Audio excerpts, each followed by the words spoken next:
último tema antes de acabar su frase de finalización. Creo que ya hemos hablado de la infertilidad. Entonces a mí me corresponde hablar sobre el estudio del factor femenino. ¿Ya? Grandes rasgos, ¿no? Para la Organización Mundial de la Salud, la Sociedad Americana de Medicina Reproductiva, la infertilidad es una enfermedad que no solo está relacionada con la pareja, con el individuo, sino tiene una amplia repercusión tanto a nivel social, a nivel económico, demanda un alto costo si yo quiero acceder a una terapia de reproducción asistida, por ejemplo, más o menos entre unos $8,000, $12,000, dependiendo de cuántas estimulaciones ováricas tenga que hacer. Entonces, por el alto costo que tiene, incluso nosotros, si lo cubre el SIS, no lo cubre, si pagan la maternidad no pueden acceder, sí, pero lo tienen que pagar. Entonces, es un costo un poco más económico, pero igual más de gasto. Entonces no debería ser así, ¿no es cierto? Esto es una enfermedad, por ende debería ser cubierto por el sistema de salud para la expectativa que desea toda familia, al fin y al cabo, que es lograr el tamaño de familia deseado, por N razones que no han podido suceder y que se debería lograr. Entonces vamos a hablar a grandes rasgos, porque se supone que esto ya han hecho en la clase anterior, que es evaluación de la pareja infértil. Y lo que me concierne a mí, que es evaluación del factor femenino, que lo vamos a dividir en factor ovárico, tubárico, uterino, y bueno, al final preguntas si quieren. Vamos a empezar con la evaluación de la pareja infértil en general, ¿ya? Dice colmo. Ya, el título, la definición, infertilidad. Eso tiene que estar claro, porque nos hemos preguntado en las prácticas y no está claro. Entonces, la capacidad de una pareja para poder conseguir después de un año de relaciones sexuales frecuentes. ¿A qué le llamo frecuente? Eso tiene que estar, cuando yo hago la historia clínica de una paciente que tengo sospecha de infertilidad o viene por una consulta por infertilidad, tiene que estar claro la frecuencia de las relaciones sexuales, 2 a 3 veces por semana. No tiene nada que ver con los días de mayor riesgo, que me dicen que son cercanos a la ovulación. No solamente debo tener relaciones esos días, sino 2 a 3 veces por semana en general, sin uso de ningún método anticonceptivo, ninguno, ni siquiera el método de ritmo, o método natural, como también le llaman, en mujeres que tengan una edad menor a 35 años. Ahora, ¿por qué dice en mujeres mayores iguales a 35 años? 6 meses. Porque como ya llegamos a esta edad, a pesar de la mujer ya a partir de los 28 o 30 años, ya su fertilidad disminuye naturalmente. Se produce una atresia ovárica que es normal y la calidad y la cantidad de sus ovocitos ya no es la misma. Entonces, a partir de los 35 años, esto es mucho peor. Entonces, si yo ya tengo una pareja con una mujer que tiene 35 o 36 años, no voy a esperar un año para poder tratarla. Suficiente con 6 meses que ella no haya logrado concebir a pesar de tener relaciones sexuales frecuentes. Ahora, estas dos cosas también es importante, o es primaria o es secundaria. Primaria, que no ha tenido ningún embarazo previo, nunca. Secundaria, que ha tenido algún embarazo previo, aunque no necesariamente un nacido vivo. Por ejemplo, logró gestar, pero tuvo un aborto.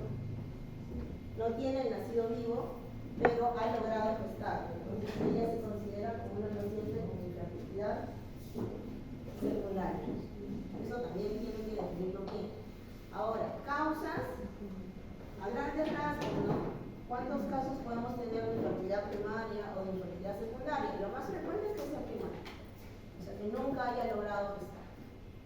Ahora, dentro de los grandes grupos, me lo puedo dividir en 4 grupos: factor femenino, factor masculino, el mixto, que es ambos, y las causas de causa no explicada, no conocida, no identificada. O sea, le hago todos los estudios, pero no logro determinar una razón. Entonces, se divide más o menos los porcentajes es así, ¿no? 30-33% por cada factor, 30-30-30 y 10% de causa no explicada. Entonces, como se darán cuenta, tanto factor femenino como factor masculino casi van de la mano, ¿cierto? Casi tienen los mismos porcentajes. Entonces está de más decir lo que se cree algunas veces, que dice, el varón dice, es culpa tuya a la mujer. No es así, porque a veces también es culpa del varón, ¿no? Entonces, necesariamente hay que ver que hay que estudiarlos a ambos. Por eso es un tratamiento de pareja, un estudio de pareja. Nadie va a consulta de fertilidad solito, siempre van de a dos. Factores de riesgo asociados, los más, digamos, conocidos, los más frecuentes, lo que más van a ver, edad. La edad es el factor en la fertilidad que juega un rol sumamente importante, sobre todo la edad de quién, de la mujer, por lo mismo que yo les mencioné, ¿no es cierto? Mientras más años pasen, mi fertilidad va a disminuir porque mis hijos no van a ser los mismos, ni en cantidad ni en calidad. En el varón puede tener hijos naturalmente hasta los 55, 60 años, incluso un poco más, y no tiene problemas. Nosotras sí. En cuanto a la nutrición, tanto la obesidad como la desnutrición está ligado con fertilidad, sobre todo cuando es obesa, ¿no? Cuando es desnutrida también, por ejemplo, si tiene un caso de bulimia, anorexia, como ustedes habrán visto, también tienen, cuando hablaban de amenorrea quizá, cuando la paciente está estresada, la paciente está desnutrida, la paciente está bulímica, no ovula adecuadamente, entonces por ende puede tener problemas de fertilidad. Pero aquí hablan sobre todo de la paciente que es obesa. La paciente que tiene un índice de masa corporal que supera los 30 kilogramos por metro cuadrado tiene más posibilidad que tenga irregularidad menstrual y por ende, si no hay ciclos regulares, no hay ovulación, va a tener episodios de anovulación y no se va a embarazar. Entonces, la primera recomendación que se hace en fertilidad es la paciente ingresa, talla, peso, índice de masa corporal y se le dice, señora, vamos a empezar con una serie de estudios, pero lo primero, si es que ella tiene un índice de masa corporal alto, es que baje de peso. Porque el solo hecho de bajar de peso puede hacer que su fertilidad se recupere, en muchos casos. El tabaco, si la paciente fuma, no solo si la paciente fuma, si su pareja fuma, si es fumadora pasiva, fumadora activa, todo eso daña al material del ovocito, eso está probado. Entonces el tabaco es un factor de riesgo sumamente importante. Acá vemos lo del edad. Miren, tiene 25 años y casi ¿cuántas tienen infertilidad? 10%, casi nada.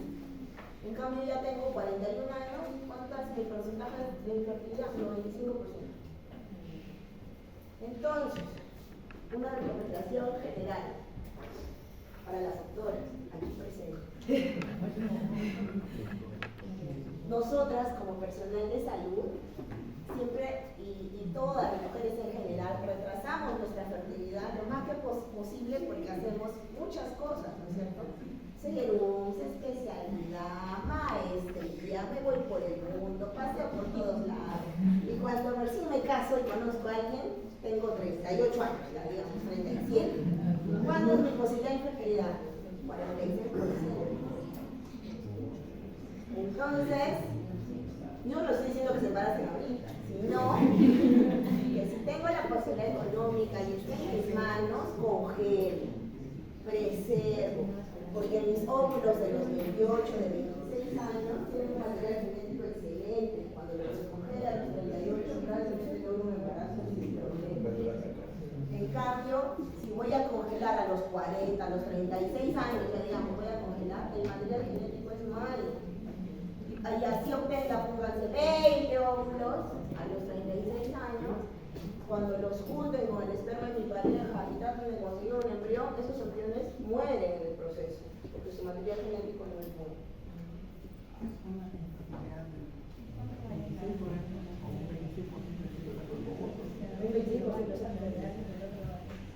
Entonces, por eso es sumamente importante la edad, es el factor fundamental.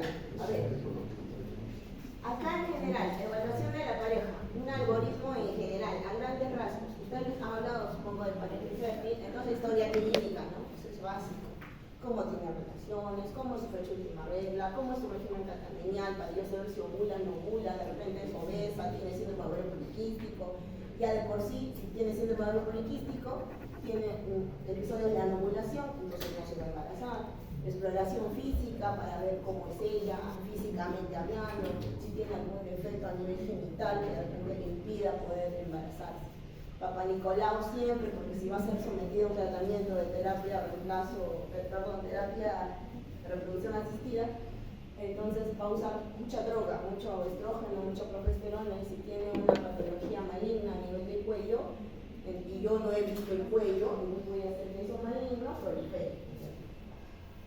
Ahora, entonces acá ven, factor femenino es el ovárico, el tubárico, el uterino. Y factor masculino de eso ustedes ya hablaron. Como les decía en prácticas a mi grupo, el factor masculino es lo más fácil de estudiar.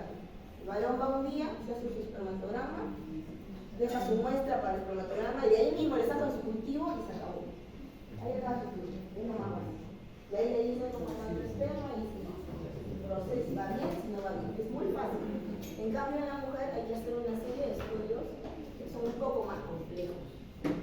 Entonces, vamos a detallar cada uno por uno, y después de identificar el factor, si es que lo logramos identificar, se hace el tratamiento de baja o de alta complejidad en reproducción asistida, que eso es la siguiente clase que van a desarrollar. Entonces vamos a empezar por factor ovárico. Entonces, como les hemos dicho, factor ovárico va vinculado con la edad de la paciente, necesariamente. ¿De qué cuando uno habla de cuál es tu reserva ovárica? ¿Qué es eso? Ya, es un término para definir el potencial funcional del ovario, cantidad y calidad de folículos. No importa, no es tanto la cantidad, sino la calidad del material genético de ovocitos que tengas. Entonces, de todas estas cosas que están aquí, que ven una lista larga de marcadores que me sirven para estudiar reserva ovárica, fundamentalmente es edad, a nivel hormonal es FSH, es la hormona antimülleriana, esta que está aquí, y a nivel ecográfico, la ecografía, recuento de folículos centrales y algunas veces volumen ovárico. Pero básicamente esas cosas, edad, FSH, hormona antimülleriana y recuento de folículos centrales. O sea, este modelo me dice multiparámetro, FSH, antimülleriana y conteo de folículos centrales. ¿Ya? ¿En qué consiste? Porque tampoco no es que le hagamos todo esto, ¿no? Pero básicamente nos centramos en esto porque esto nos da una especificidad de ver si esa tiene buena o mala reserva ovárica. Entonces, ahí están lo que les acabo de mencionar, la edad que ya dijimos, la FSH. Cuando hablo de menopausia, han hablado de FSH. Y conforme se llega a climaterio y menopausia, saben que los niveles de FSH suben, ¿no es cierto? Ya, igual, si tienes una FSH y yo te doso entre el tercer y quinto día de tu ciclo, consideramos el primer día, ¿qué día es? El primer día de la menstruación, ¿no es cierto? Ya, entonces, entre el tercer y quinto día del ciclo se le dosa FSH. Y si esta FSH está por encima de 10, entonces ya tienes un indicio de que la reserva ovárica de esa mujer no está bien. Ahora, la hormona antimülleriana. La hormona antimülleriana se encuentra en las células de la granulosa, de los folículos centrales, ¿no?, que están creciendo, y te permite determinar qué tan activo es, ¿no es cierto?, esos folículos. También la dosas, necesariamente no al tercer y quinto día, porque es constante a lo largo de todo el ciclo. Entonces puede ser desde el primer hasta el último del ciclo. No hay por qué esperar que sea el quinto día. Ya. Si esto está por debajo de 0.7, en realidad abajo de 1.1 ya te preocupas. Y abajo de 0.7 ya está baja. Y si está bajo de 0.5, 0.3, bueno, ahí ya estás en rangos bastante preocupantes. Probablemente ese ovario ya no va a funcionar. Y conteo de folículos centrales, ¿qué cosa consiste? ¿Qué es? Entre el tercer y quinto día del ciclo, ecográficamente por vía transvaginal, nosotros contamos los folículos de ambos ovarios, ovario derecho, ovario izquierdo, sumamos y la suma de eso es la reserva ovárica de esa mujer. Generalmente en una mujer en edad fértil y con buena reserva está entre 6 y 18 folículos. Ahora, ¿qué tamaño tienen que tener sus folículos? Entre 2 a 10 milímetros, o sea, no puedo medir los que sean muy grandes, porque si es grande, por ejemplo, yo soy un folículo dominante, de repente la paciente va a ovular, yo qué sé, o sea, tienen que ser entre 2 a 10 milímetros y más o menos esta es la suma de ambos, ovario derecho y ovario izquierdo, tiene que ser esto. Si es menos de 6, o sea, 5 a menos, yo digo que su reserva ovárica ya no está bien. Entonces, básicamente, ¿qué hago? Sé la edad y la cito entre el tercer y quinto día, le doy la orden para que se haga todos estos estudios que hemos mencionado y de ahí cuando tenga esos resultados, yo voy a ver cómo está su reserva ovárica. Ahora, acá pueden ver los niveles de todo lo que hemos hablado, hormona antimilleriana, FSH, conteo de folículos centrales en relación a la edad de la mujer. A ver, veamos, tiene 38 a 39 años. Su hormona antimilleriana ya está en 1.1. Su FSH está casi llegando a 10, 7.9. Y su conteo de folículos centrales, que estaba, digamos, con 11, de ahí baja 10, de ahí baja 7. Siguen pasando los años, sigue bajando 6, 5, hasta que ya no tenga. O tenga muy poquito. Ahora, paciente con diagnóstico de infertilidad. Yo veo si tiene factor de riesgo. Y fundamental, la edad. Ya. No tiene, la edad es menor de 35 años. Tiene ausencia de otros factores de riesgo relacionados. No es obesa, no fuma, es una paciente sana, no tiene antecedentes de riesgo. Entonces, tiene un régimen catamenial regular. Entonces, le hago su historia clínica completa y una ecografía transvaginal para el conteo de esos folículos centrales, porque es fácil, ¿no? Entre el tercer y quinto día. No le va a costar mucho este ecográfico. En cambio, si tiene factores de riesgo, es mayor de 35 años, tiene antecedentes de cirugía ovárica, o sea, por un quiste de repente, no sé, tenía yo 28 años y me operaron por un quiste, apéndice torcido y me sacaron un ovario, o me sacaron parte de un ovario, o me sacaron parte de una trompa. Entonces yo ya tengo factor de riesgo para fertilidad. Ya. Antecedentes de radiación, por ejemplo, soy una paciente joven, probablemente he tenido cáncer y he recibido radioterapia, por ejemplo. De repente me han estudiado ya previamente en algún otro lado y no encuentran la razón, entonces es una infertilidad inexplicable. Tengo alguna comorbilidad que afecta a mi reserva ovárica, por ejemplo, soy obesa, soy diabética. Ahora, el ritmo menstrual es irregular. Toda irregularidad en un ciclo te dice que eso no está yendo bien, que puede haber episodios de anovulación. Entonces, igual, la historia clínica completa y los exámenes que hemos dicho. FSH, hormona antimilleriana, que es lo básico, y el conteo de folículos centrales. ¿Ya? Básicamente. Ahora, acá cuando estamos hablando del factor ovárico, vamos a hablar de dos cosas. Es pobre respuesta ovárica y baja respuesta ovárica, y vamos a hablar de endometriosis, que también es está dentro de lo que es factor ovárico.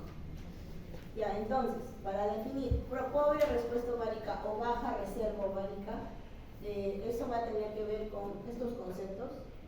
Si se dan cuenta, ambos conceptos hablan de hormona antimilleriana, ambos están bajos. Ambos te hablan de conteo de folículos centrales, menos de 5, y la diferencia básicamente es la edad. Que dice que esta es mayor o igual de 40 años para yo decir que es una pobre respuesta ovárica, y que esta es menor de 40 años. Le dice además que en esta paciente, para definir pobre respuesta ovárica, debe haber sido sometida a algún episodio de estimulación ovárica. O sea, por ejemplo, yo tengo 41 años, he hecho mi tratamiento, he ido a consultorio de fertilidad, me han evaluado, de repente han contado mis folículos, tengo 4, y me han sometido a estimulación con la finalidad de que yo tenga. La estimulación consiste en que yo te doy drogas con la finalidad de que tus ovarios respondan y saquen la mayor cantidad de folículos posibles. Normalmente existe solo por ciclo un folículo dominante, ¿cierto? Yo tengo un ciclo normal, folículo dominante, se rompe, ovulo.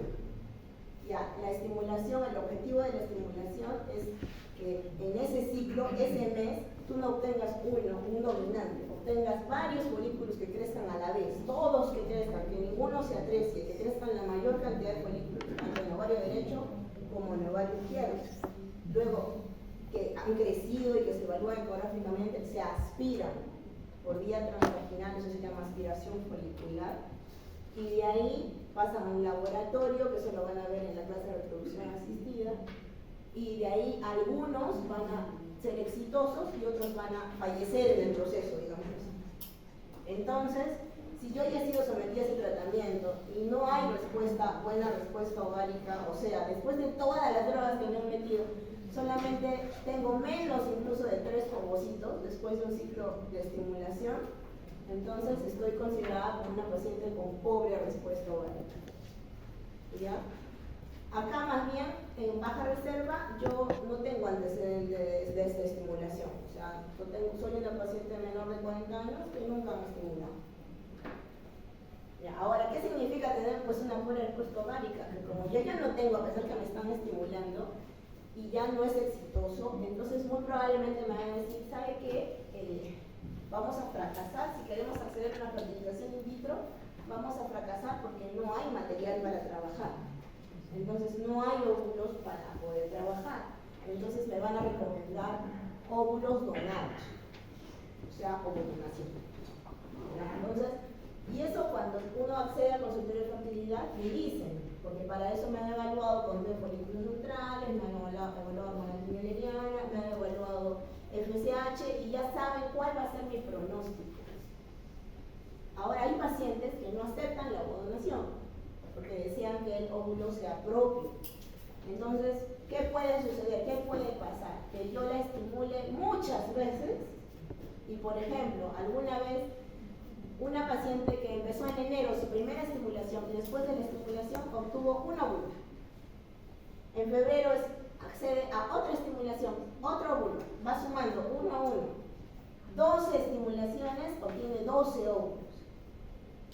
Ya, y ella quiere e insiste, y qué tal después de todo ese proceso luego logra un embrión que sea euploide, entonces logra que se le implante y de repente pega, sería un milagro, porque normalmente vamos a ver más adelante, yo puedo tener a esa edad, 40 años o más, 20, o puedo haber logrado 20 ovulitos, digamos, ovocitos, y de esos me va a quedar a veces solo uno que sea para transferencia, porque mi material genético ya no es bueno, muere en el proceso. ¿Ya? Las causas de esto, ¿por qué pasan esas cosas? ¿Por qué tengo una pobre respuesta a pesar que soy joven, de una baja respuesta ovárica de repente? El 50% no tiene la causa definida, de repente yo ya tengo ciclos menstruales cortos, tengo antecedentes quirúrgicos relacionados con pérdida de parte de mi ovario o el ovario completo, fumo, tengo una edad avanzada, tengo una historia familiar de menopausia precoz, mi mamá tuvo una menopausia, no sé, pues a los 35 años, a los 39 años. Entonces probablemente yo tenga esa misma historia. Enfermedades autoinmunes, infertilidad de causa no explicada, endometriosis que de repente no me han diagnosticado y que está afectando mi ovario, o si yo he sido sometida a algún tratamiento de radioterapia, ¿no es cierto? Ya, todo eso afecta al ovario. ¿No es cierto? Afecta y produce atresia de folículos. La atresia de folículos incrementa los niveles de FSH. Si la calidad no es buena, cromosómicamente no es bueno y va a tener aneuploidías, ¿no es cierto? Y de repente se logra embarazar, pero lo va a perder. Entonces, por eso también es bien frecuente que los abortos recurrentes sean frecuentes a mayor edad. O sea, doctora, tengo 40 años, sí me embarazo, pero lo pierdo. Intento de cada 6 meses, sí me embarazo, pero lo vuelvo a perder. Entonces, porque el material genético ya no es. Ahora, el cuadro clínico, la mayoría son pacientes asintomáticas. Tengo 38 años, no tengo pareja, no estoy preocupada por la fertilidad y estoy tranquila. Algunas tienen alteraciones del ciclo menstrual, otras tienen periodos en menorrea, otras ya han pasado por abortos recurrentes. La imagen que ven acá abajito es un óvulo, es un ovario, tiene números, ¿cierto? Está contando los folículos centrales, 1, 2, 3, 4, 5, tiene 11 esta paciente. Han citado su congruente de tercer, quinto día del ciclo y tiene 11 folículos centrales en un solo ovario. O sea, está bien. Ahora, la hormona antimulleriana, la miledoso, tener una baja reserva es tener menos de 1.1 y con 3 folículos centrales menos de 5. Aquí otro ejemplo. Esta tiene en el ovario derecho, tiene 6. Y en su ovario izquierdo, sumando más los 6 de acá, ya tiene hasta 11. El ovario derecho y el ovario izquierdo. Entonces acá vemos más o menos cómo es. Si yo tengo, digamos, me han contado mis folículos y solo tengo de 0 a 4, tengo muy alto riesgo de pobre respuesta a la estimulación. O sea, le informa a la señora, ¿sabe qué? Después de todo este proceso solo hay 4 folículos, no hay más. Pero yo quiero, doctor, que me estimule igual. Ya la estimulamos, pero su posibilidad es muy baja, es muy alta posibilidad que no sea una estimulación ovárica adecuada. En cambio, hay mujeres que tú las descuentas sus folículos centrales y tienen 18, 16. Esa mujer tiene una respuesta normal. Probablemente si la estimulas vas a tener gran cantidad de ovocitos. Ahora, también hay pacientes que tienen una alta respuesta, que tienen muchos folículos. Entonces, si las estimulas, puedes ir a otra complicación de la terapia de reproducción asistida que se llama síndrome de hiperestimulación. Eso lo van a ver en reproducción asistida. Pero eso es raro actualmente, ya no sé. Ahora, ¿qué es la importancia de, si yo estimo un número estimado de ovocitos en meiosis 2 requeridos para obtener un blastocisto euploide? O sea, ¿cuántos necesito después del proceso de estimulación si quiero un blastocisto euploide? Si tengo más de 42 años, tengo que tener 20. Si tengo menos de 35, con 4, quizá de estos 4, uno de esos me dé un embrión euploide.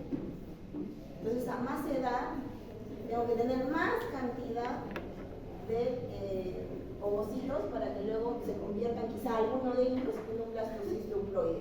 Y para tener esta cantidad, no va a ser necesaria una sola estimulación, de repente varias estimulaciones para llegar a esta suma. Si son varias estimulaciones por ciclo, es bastante dinero. Económicamente hablando, por cada ciclo de estimulación es bastante dinero y va sumando. ¿Ya? Ahora me dicen, ya, la estimulan una vez, pero le faltan como 3 estimulaciones más. Entonces, ¿qué hago? Eso que lo obtuvo en la primera vez, lo tengo que criopreservar. Y va al siguiente ciclo, al siguiente mes, vuelvo a obtener 2 más, lo sigo criopreservando y voy sumando, como un banco de puros ovulitos, con la finalidad de que cuando ya tenga bastantes, recién pueda acceder a la terapia de reproducción asistida. Entonces es un proceso largo, mientras más estimulaciones, más caro. Entonces hay distintos esquemas de estimulación, eso no es para pregrado en todo caso, pero hay drogas que se usan, por ejemplo, FSH, que es como su nombre lo indica, como en un ciclo normal, folículo estimulante. ¿Qué cosa hace? Aumenta la cantidad de luz, la cantidad de folículos, ¿no es cierto?, en el ciclo. ¿Qué es lo que se quiere? Bastante en la estimulación, bastante para tener bastantes, digamos, ovocitos para poder aspirar y hacer la aspiración folicular. Ya, suficiente que de acá sepan, conteo de folículos centrales, el límite, ¿no? La hormona antimulleriana para qué la piden en todo caso, y la FSH, mientras valores más altos, se supone que un peor pronóstico. Ahora, el otro tema, dentro también del factor ovárico, es endometriosis. Ya, por ahí siempre he preguntado si han hecho la clase de endometriosis, y siempre me han dicho que no. Ya, esta endometriosis, bueno, así me han dicho. Endometriosis es un tema que se trata cuando hacen la clase de dolor pélvico. Cuando hacen dolor pélvico crónico, se habla de endometriosis, porque esa es la principal clínica de endometriosis. Entonces, ¿qué cosa es endometriosis? No confundir con endometritis.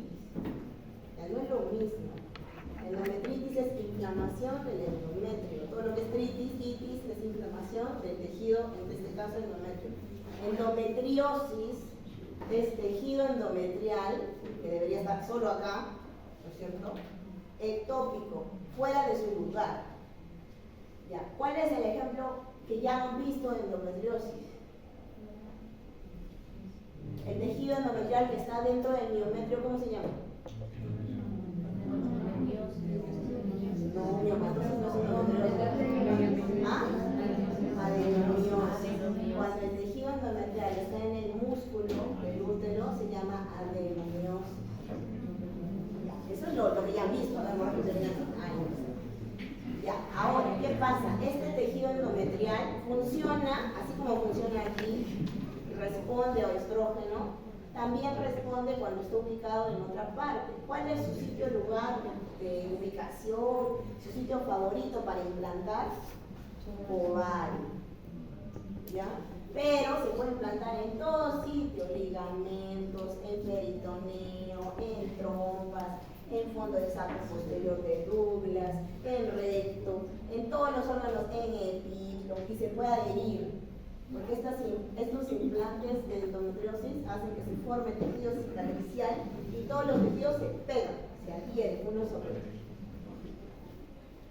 Entonces, clasificación, ya a grandes rasgos, esto que ustedes me han dicho, endometriosis interna, que es la adenomiosis, porque está en el endometrio, y la externa, que es ese tejido que ha salido y se ha implantado a nivel peritoneal, que digamos se ha apelotonado uno sobre otro, o sea, un tejido sobre otro tejido sobre otro tejido, y va formado, se supone que cuando hemos hablado de tumores anexiales, ya, uno de esos tumores anexiales que está en el ovario es el endometrioma,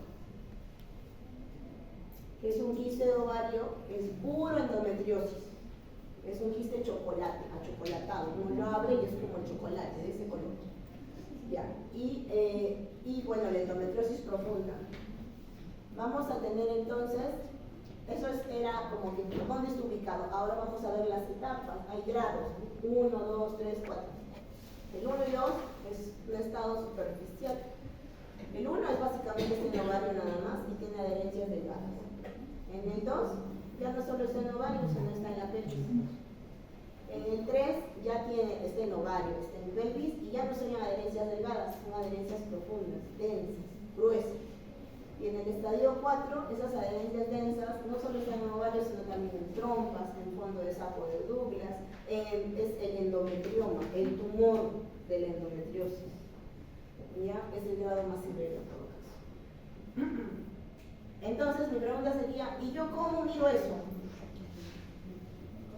O sea, ¿cómo diagnostico? Pues porque el endometrioma, ¿cómo lo diagnosticaría?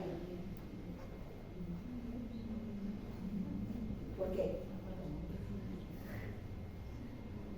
Lo más fácil. Por ecografía transvaginal, como diagnostico todos los tumores. Ya, le hago ecografía transvaginal y voy a ver una pelota en el ovario que está así bien redondeada y que vamos a ver una imagen posterior. Pero lo otro, o sea, lo que son adherencias finas, nodulitos chiquititos, por la paroscopía. Entonces el gol estándar en endometriosis es la paroscopía. O sea, yo tengo que mirar, tomar muestras para mandar a patología, ¿no? Y que él me diga que tengo una endometriosis cuando son grados muy leves. Entonces, teorías. Ahora, ¿por qué el tejido que estaba acá dentro del útero se sale? ¿No? O sea, ¿por qué se va a otro sitio? La teoría más reconocida y por años, hay miles de teorías, pero la que han trabajado más es esta, ¿no? De la menstruación retrógrada, que te dice que todo, en vez de salir hacia afuera, o sea, cuando uno menstrua, sale hacia la vagina. Y acá te dice que hay parte de ese tejido que se mete a través de la tuba y se va a peritoneo. Parte, ¿no? No todo. Dice que muchas mujeres, el 75% tienen una menstruación retrógrada, pero la pregunta entonces es, ¿por qué el 75% no hace endometriosis? Solamente 10 a 15%. Entonces, por eso es que dicen, ¿por qué no funciona esta teoría? Entonces hay otras teorías. Otras teorías que dicen que el tejido, por ejemplo, acá en la metaplasia celómica, te dice que hay células mesoteliales a nivel peritoneal que se transforman en endometrio. Otra teoría te dice que estas células endometriales viajan a través de nuestro sistema linfático, a través de nuestra sangre, a peritoneo. Otras te dicen que existen las células progenitoras, las células madre, que están a nivel de médula ósea y que se transforman y se convierten en tejido endometrial que se pega en el peritoneo. O sea, son N teorías, uno no se agarra de una específica, porque no se sabe por qué unas mujeres, a pesar de que puedan somos iguales, por qué es que algunas sí se desarrollan la enfermedad y otras no tanto. Entonces, fisiopatológicamente está ligado el endometrio, ¿a qué responde? A hormonas. Entonces, mientras más estrógeno tenga, más endometriosis. Entonces, por eso va a ser en la edad fértil la posibilidad de que tengas esta enfermedad va a ser muy alta.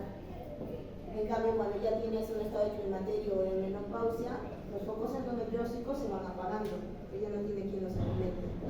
Entonces, la endometriosis, ¿por qué se influye con la fertilidad?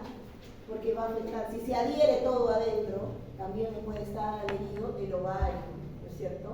Entonces, por ejemplo, la anatomía pélvica va a estar distorsionada, se va a adherir.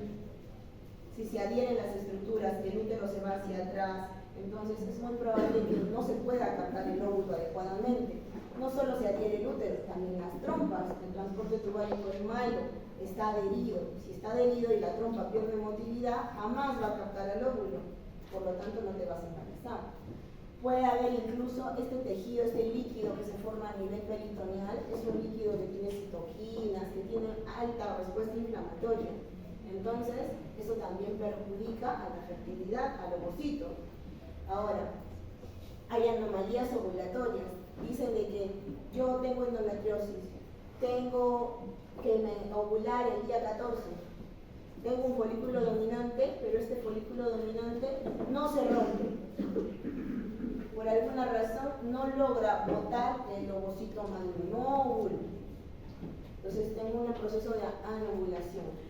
O por ejemplo, ya ovulo, ya va a llegar acá, llega acá y mi endometrio, tengo alteraciones en la receptividad del endometrio. No implanta bien.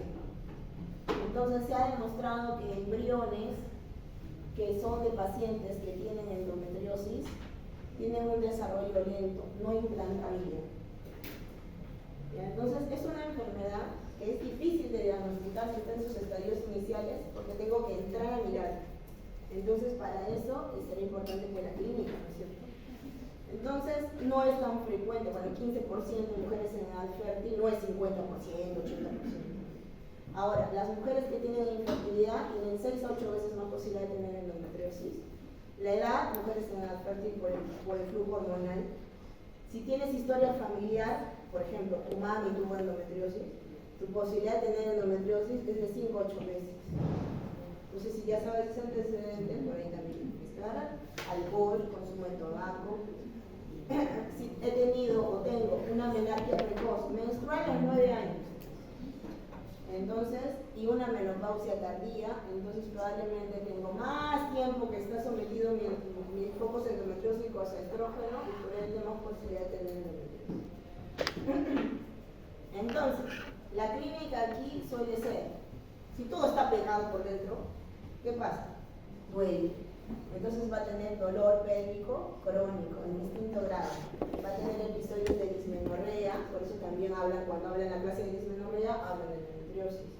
Dispareunia, dolor cuando tenga relaciones sexuales. Episodios de hemorragia uterina normal, donde hemos dicho que también afecta a la ovulación, puede haber anovulación. Y por ende también infertilidad. Entonces son varios temas que ustedes ya han visto, pero que también tienen infertilidad. Entonces, la paciente típica de endometriosis es una paciente que acude a consulta por dolor pélvico crónico, por dispareunia, por dismenorrea, que tiene su pareja, que está con 5 años con su pareja y no se logra embarazar. Entonces, probablemente ese paciente tenga endometriosis. Examen físico, bueno, igual el examen que ustedes saben hacer a nivel abdominal y el tacto vaginal. ¿Dónde le va a doler? Si hay implantes en la parte posterior, en el fondo del saco de Douglas, le va a doler ahí, ¿no es cierto? Hay masas anexiales, entonces le toco los ovarios y voy a sentir una masa, donde tiene un endometrioma. Ahora, la endometriosis, si está pegada en los parámetros, lo voy a sentir duro. En la parte posterior, incluso el útero a veces se va hacia atrás, les he dicho, eso se llama, normalmente el útero está anteversiflexo, ¿no? Ya, en la endometriosis, si tienes adherencias en la parte posterior, en el fondo del saco, se hace retroversiflexo, o sea, se desvía hacia atrás.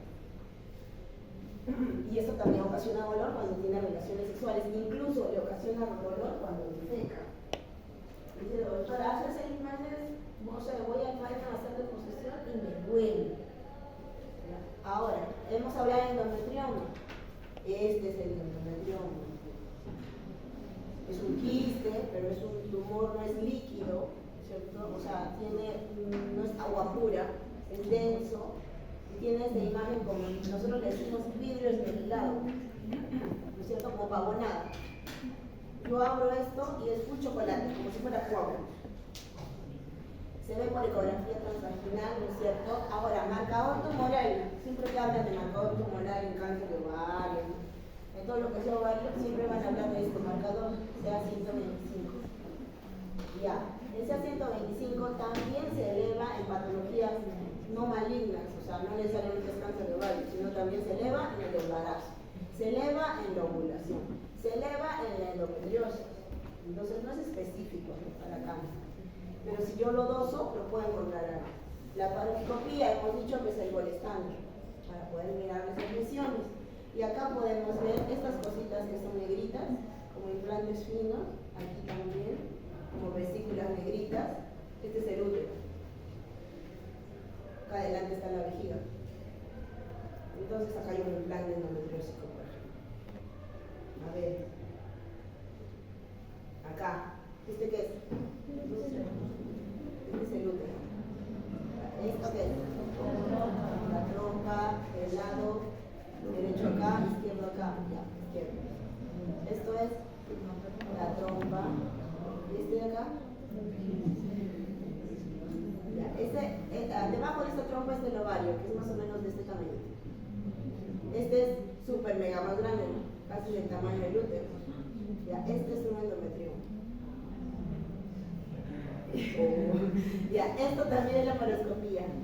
Esos negritos, como lunares negros, ya, eso es endometriosis. Está pegado en peritoneo.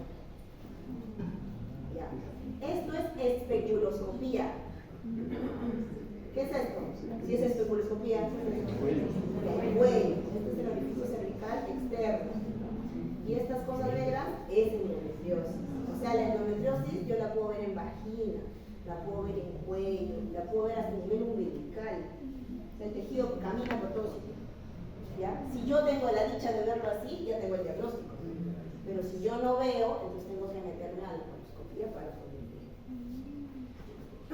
Medidas generales, bueno, va a depender de la edad, factor asociado, el tiempo que tenga de infertilidad. La terapéutica, el dolor, por ejemplo, que ella la mata es el dolor, aparte de la infertilidad es el dolor. Entonces, AINES.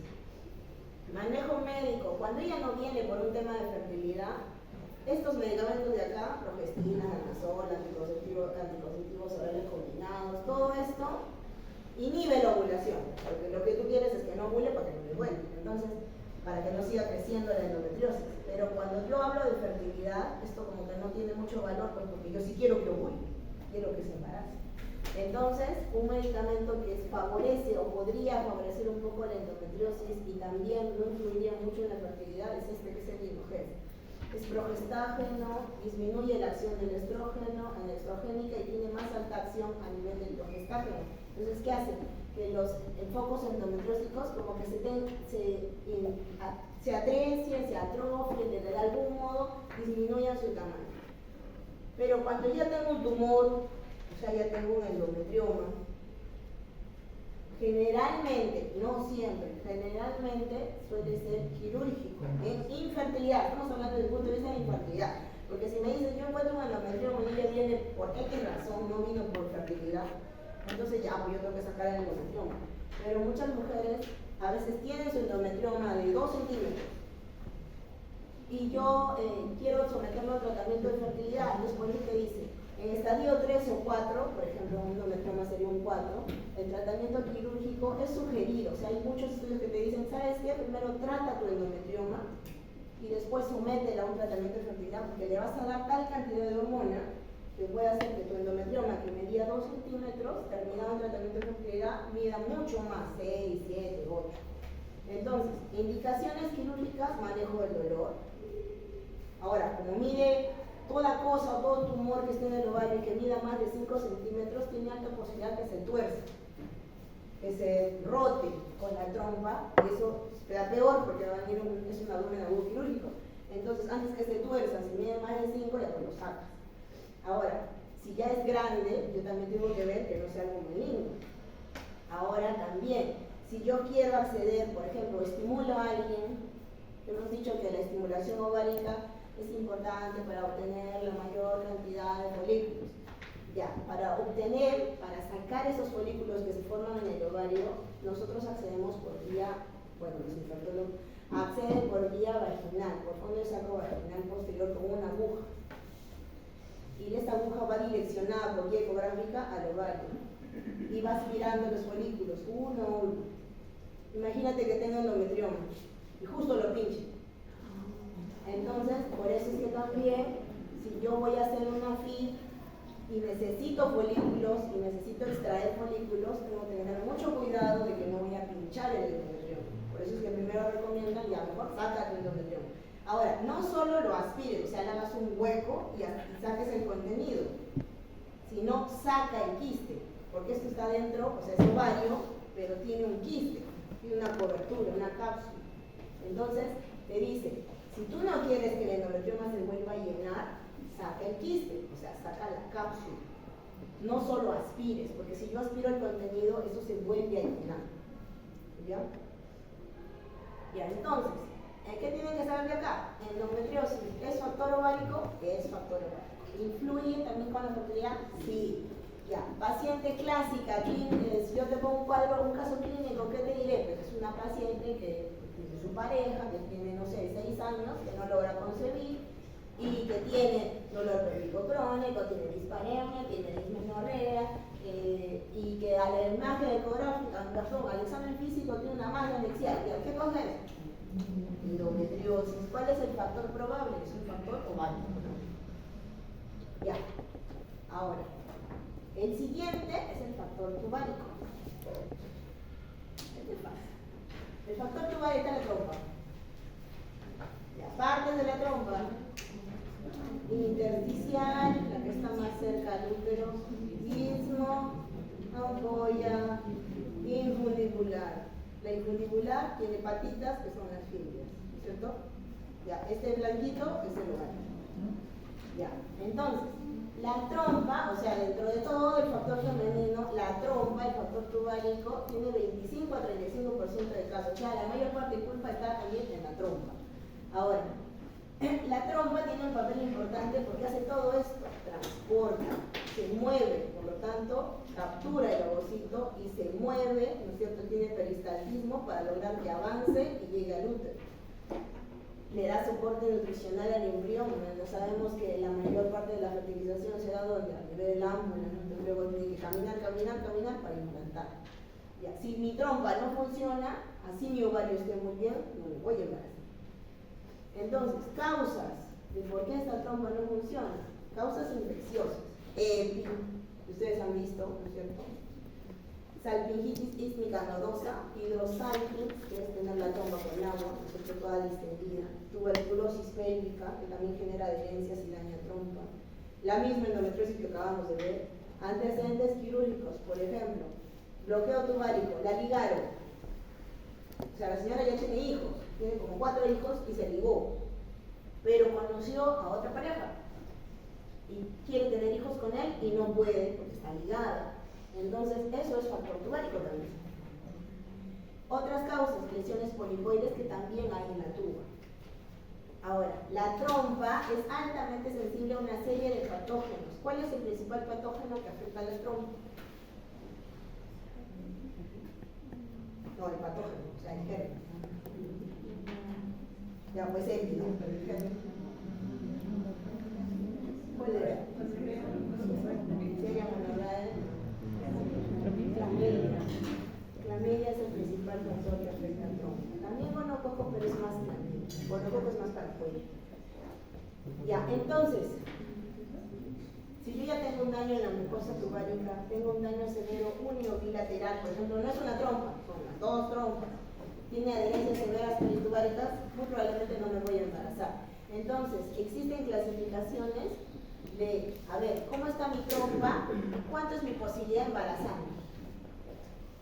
A ver, si yo tengo un daño tubárico severo, bilateral, una trompa distendida, una obstrucción distal o proximal de la trompa, una trompa super mega adherida, tengo un factor severo y por ende mi posibilidad de embarazo baja un 10%.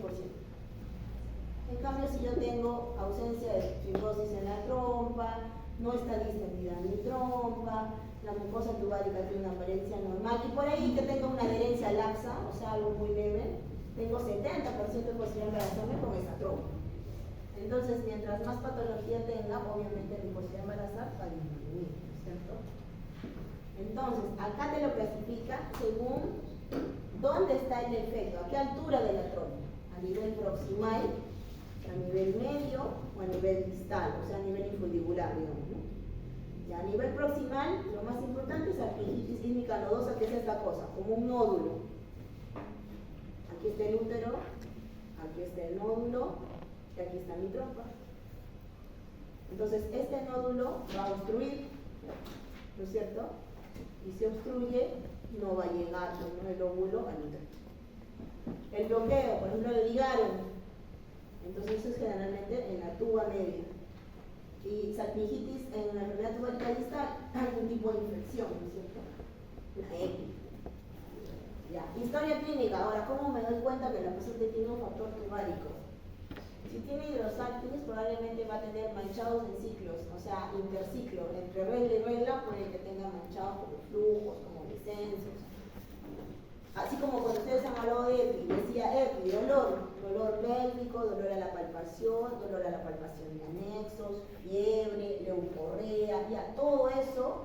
Si yo tengo una paciente, un caso clínico, paciente con mucho flujo, con descenso, con fiebre, con dolor pélvico, sospecha de un absceso tubovárico, ¿cuál es la posibilidad del factor ligado para su infertilidad?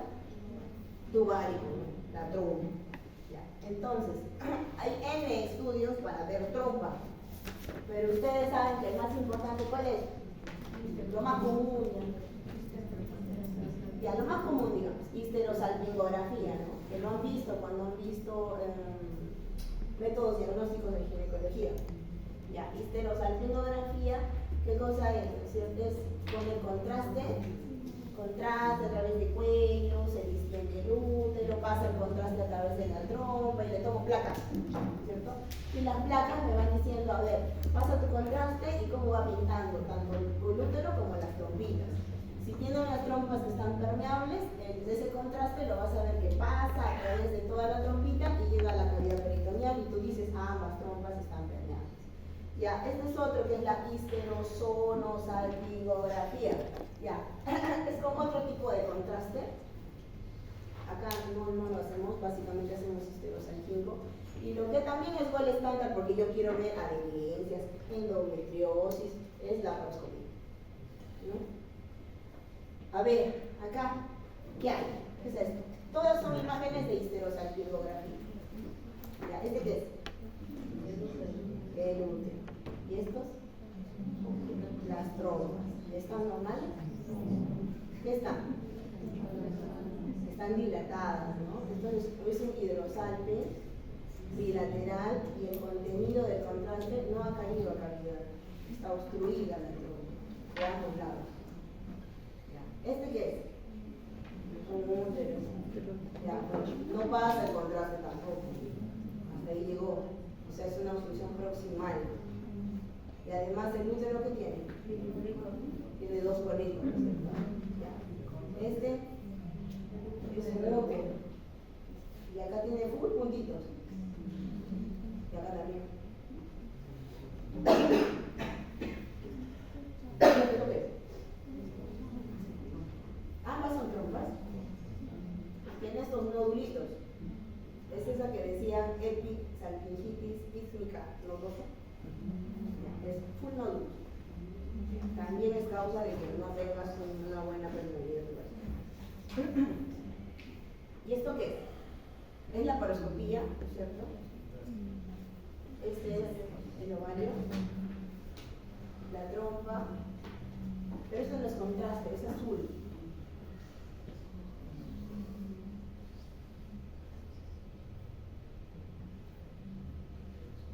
Es azul. Es otro tipo de sustancia. ¿Es para qué? O sea, cuando tú le haces una laparoscopía a alguien, yo entro a la laparoscopía, quiero ver, ¿no? No sé, focos endometriósicos, pero también quiero evaluar de paso la permeabilidad de la trompa. Entonces yo estoy por arriba mirando con el laparoscopio y alguien por vía vaginal, vía cervical, introduce esta sustancia que es azul. Y este azul entra a través del útero y si está permeable, entonces cae acá arriba. Y ahí me doy cuenta que sus trompas están permeables. Eso se llama cromotubación. Entonces ahí digo, sí, es la prueba de Cotter. ¿No? Si es Cotter positivo, que sí están permeables ambas trompas, y lo estoy viendo en vivo con la coloscopía. Hay otros procedimientos, salpingografía, salpingoscopía, que incluso es ver la trompa, como hacerle una histeroscopía a la trompa. Hay falloscopía, ya esa es entrar por vía cervical, pero no es muy usada. Y esto, clamidia, porque hemos dicho que qué germen está más ligado a trompa, clamidia. Entonces ya hago un dosaje de IgM y IgG para ver si tiene clamidia. Es parte del estudio también. Ahora, el tratamiento, ya, si es proximal, medio o distal el defecto. Ya, si es proximal, canulación transcervical, o sea, a través del cuello y llego hasta la tuba. O, por ejemplo, anastomosis tubocorneal, o sea, cornual se refiere al útero, ¿no? Al cuerno del útero. Entonces, pegar la trompa al cuerno del útero, reimplantar. Adhesiolisis es liberar adherencia. Cuando dicen romper adherencias, cortar adherencias, eso es sinónimo de adhesiolisis. Y luego, después de eso, terapia de reproducción asistida. Si el problema es medio, que hemos dicho que generalmente cuando el problema es medio es porque se ha ligado. Entonces tú quieres revertir la ligadura. Pero también tienes que preguntarte otros factores. Por ejemplo, es una paciente que tiene 35 años. Bueno, ella quizás sea candidata, pero digamos que se quiere desbloquear y tiene 42 años. No le va a servir de mucho porque su material ovárico ya no está bien tampoco. O sea, tiene más factores, no solo el ovárico, sino también el ovárico. Entonces hay que saber seleccionar a qué paciente la puedo recanalizar las trompas, ¿no? Entonces, si cumple todos estos factores, yo puedo reanastomosar tubo-tuba, o sea, las dos partes de la trompa que se han cortado por la ligadura, hacerle una anastomosis y que vuelva a funcionar. Riesgos sí hay, pues no, digamos pego, pero tiene riesgos ectópicos, porque de repente esa parte está fibrosada y se embaraza, pero se embaraza a nivel de lo que he pegado. Y la tuba distal, ya a ver, acá también hay que ver, que como vimos esa imagen de hidrosálpicos, puede ser un tratamiento funcional, o sea, que repare, que le permita darle luz a la trompa, o sea, que abra, que cree una nueva salida a esa trompa, aspire el contenido del hidrosálpicos y le cree una luz nueva, o le repare la fibria incluso, para que pueda captar nuevamente. O puedo optar por otro tratamiento que es simplemente, ¿sabes qué? Esta trompa que está toda hinchada, fea y dermatizada, ya no sirve. Entonces, como ya no sirve, el tratamiento no funcional es la saco, salpingectomía, o la ocluyo por completo, para que el contenido que hay acá no toque el útero. Salpingocleisis, ¿ya? Este SURE es obstruir pero a nivel proximal. Ya, entonces, ¿cuál es el objetivo? El objetivo es anular la trompa. Entonces, doctor, ¿y ahora cómo me embarazo? Pues ya no tengo trompa. Con FIC, fertilización in vitro. Entonces, ¿en qué pacientes pasa esto? ¿Quiénes son candidatos de esto? Pacientes que tienen un hidrosálpicos visible ecográficamente, sobre todo si es bilateral. O sea, si tienen esa imagen de una paciente con sus trompas gigantes, que esas trompas ya no tienen funcionalidad, que probablemente le van a llevar incluso a una EPI, que no va a tener un embarazo adecuado, porque incluso este material que está en la trompa, si yo recanalizo, puede meterse a nivel del ovario y dañar al embrioncito que se va a implantar acá. Entonces mejor retiro la trompa y se va a un tratamiento de FIC. ¿Ya? Ya, el siguiente factor es el factor uterino, la frecuente. Ahí vamos a hablar de tres cosas: mioma, pólipo y síndrome de Asherman. Mioma ya han visto, ¿no es cierto? Han visto en otras clases, saben que son los miomas, saben que es frecuente en la edad reproductiva de la mujer, saben que hay distintos tipos según su localización. Pero a ver, entonces la pregunta es, ¿cuál de esos tipos es el que les da más problemas de fertilidad? El submucoso, el intramural, el subseroso. El submucoso, ¿no? O sea, el que está acá, dentro del útero. Ese es el que le va a ocasionar más sangrado, o sea, está más ligado a hemorragia uterina normal, episodio de hipermenorrea, y por ende también que más episodios de infertilidad, o sea, problemas de fertilidad, porque está dentro del endometrio. Entonces, lo mismo, aquí si aparece un mioma, puede obstruir, digamos, el ostium es el huequito, este que está permeable entre el endometrio y la trompa, ese huequito se llama ostium. Digamos que el mioma está acá, obstruye el paso y no, pues no va a llegar el óvulo a destino, que es el endometrio. O por ejemplo, el mioma está acá, entonces no deja que el semen ascienda. Por ejemplo, está justo aquí, en el fondo, el mioma es un mucoso, y ella se embaraza, de repente se embaraza, pero lo pierde, porque generalmente el embrioncito se implanta aquí, el blastocito se implanta en el fondo, entonces se implanta sobre el mioma y a veces lo pierde, tiene abortos. Entonces, cualquier deformidad de lo que es endometrio, porque cualquier cosa que esté en endometrio y deforme la anatomía del endometrio, perjudica al embarazo, ¿no es cierto? Entonces, en este caso es el mioma submucoso. Acá ven la clínica, o sea, ¿cómo identifico a esta paciente? Es una paciente con hemorragia uterina normal, episodios de hipermenorrea. Era normal, era un régimen catamenia regular y de repente pasa episodios de hipermenorrea, hemorragias abundantes, sangrado intermenstrual, no sé. Acá vemos un útero partido por la mitad y acá vemos mioma y mioma, o sea, un gran mioma. Esto es cuello, esto es fondo y todo el cuerpo es el mioma. Ya, entonces, esta paciente, si tiene un mioma submucoso, difícil que se dé cuenta tocando, ¿no? Anatómicamente el mioma submucoso está dentro del útero. Pero generalmente a veces la paciente no solo tiene un mioma submucoso, tiene varios miomas, subseroso, intramural, entonces el útero crece de tamaño. Entonces va a tener un útero más grande. El paciente va a tener infertilidad, ¿no es cierto? Y dolor pélvico. ¿Cómo lo diagnostico? Ecográficamente. Si mide menos de 12 centímetros por vía vaginal, si mide más, me apoyo de la vía pélvica. ¿Qué imagen es esta? Esterosonografía, ¿no? Esta es la sonda. Acá hay líquido para distender cavidad uterina y ahí veo la pelotita que es el mioma submucoso. Esto es histerosalpingo, lo mismo que hemos visto con la sustancia de contraste, con placas, lo mismo. Y acá, ¿qué se ve? El contraste, esto es útero. El contraste ha llegado hasta acá y se ve como una sombra, redondo. Todo esto que está acá es el mioma. O sea, no deja pintar, porque hay una masa ahí dentro. El manejo. Si es un mioma submucoso, que es el que más influye con su fertilidad, hay que sacar al mioma submucoso. ¿Y el tratamiento cuál será? Histeroscopía, que también lo han visto en procedimiento. Miomectomía por histeroscopía. Ahora, si es un subseroso, está afuera, ¿no es cierto?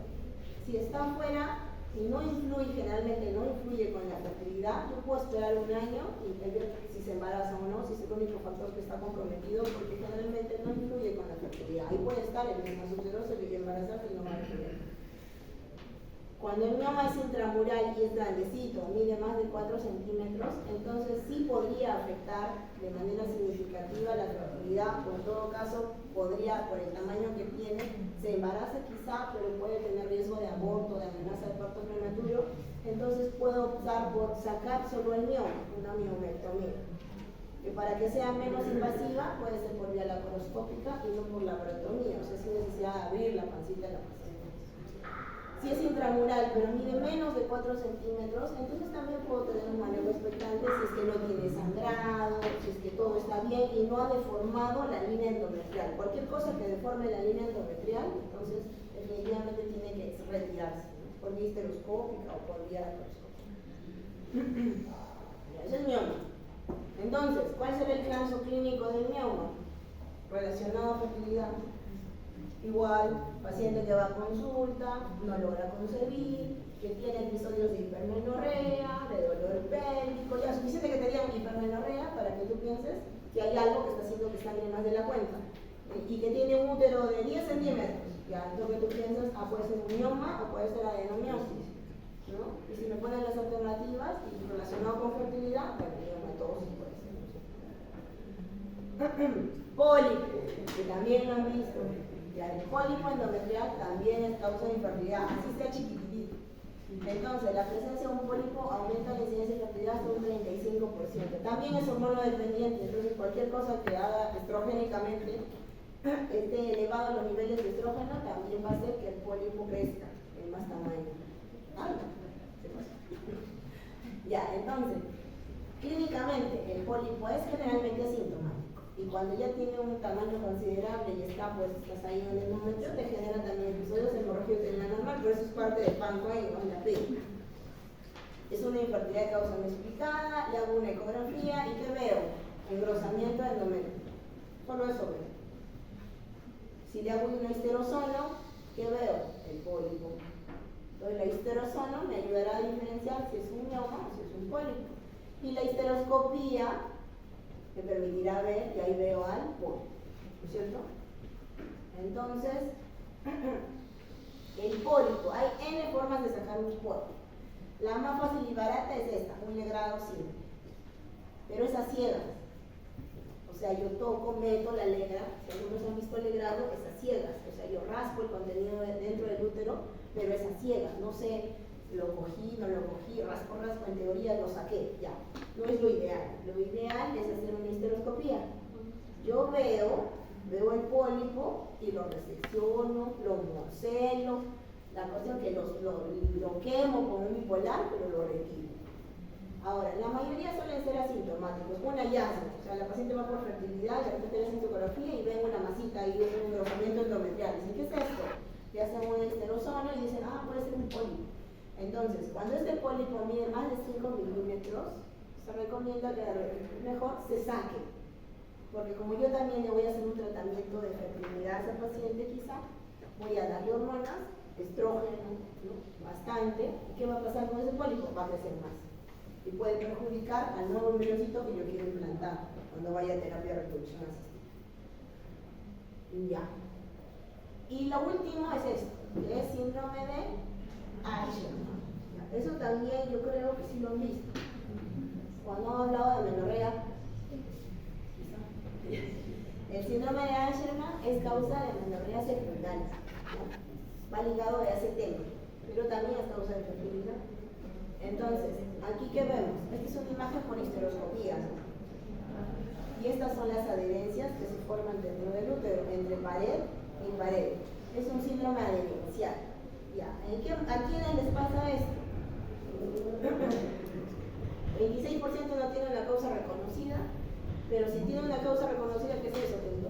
Cirugías, tuberculosis genital, malformaciones, predisposición genética, ¿cierto? ¿Qué cirugía es la más común que se relaciona con un síndrome de Asherman? Telegrama. Entonces la paciente, el caso clínico de esta paciente.